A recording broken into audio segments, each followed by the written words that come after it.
Hi everyone, I'm Bill Drexler, and in addition to financial planning services, I also volunteer my time with the Society for Financial Awareness throughout Brevard County, Florida. The goal of SOFA, along with a few of my fellow team members, is we offer free workshops on financial literacy, and we help people with financial peace and freedom.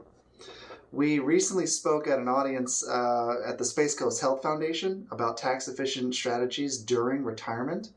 And here's a little bit clip that I'm talking about provisional income and how it impacts taxes and Social Security when you're in retirement. It's really important. It determines how much taxes will be taken out of your Social Security in retirement, and many people don't know the calculation towards provisional income as well. In this section, we're going to talk about what are some of the causes for Social Security taxation. Jim and Clint already touched on two of those. What is this provisional income that we've heard about, that we've alluded to? What is the real cost of having your Social Security tax? It's not just that initial tax part, but there's an opportunity cost to it.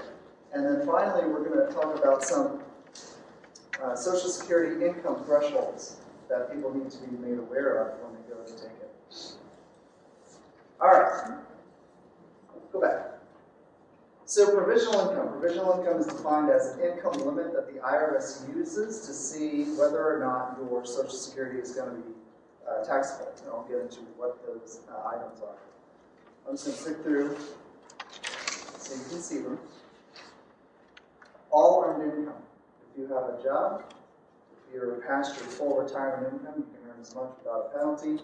All of that is put towards that income, provisional income threshold.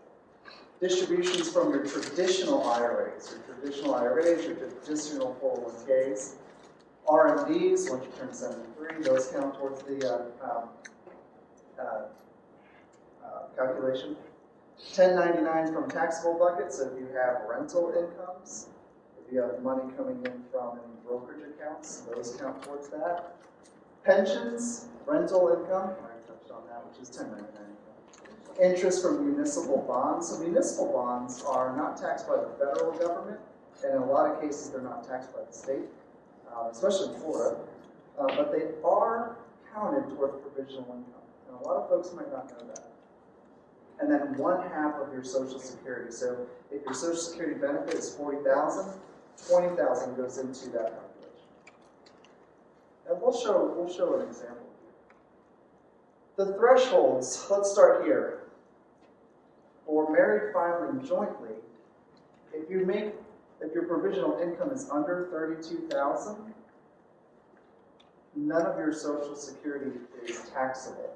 If it's between 32 and 44, up to 50%, and if it's over 44,000, up to 85% of your Social Security benefit is subject to taxation of whatever bracket that you're at. And that actually was enacted in 1983. So in 1983, they said you make more than $44,000 in provisional income, 85% of that now is going to be taxable. That was 40 years ago. It's still $44,000. So they didn't adjust it for inflation. They didn't put a COLA on it. If they had, that top limit would have been $130,000 for it to be 85% taxable.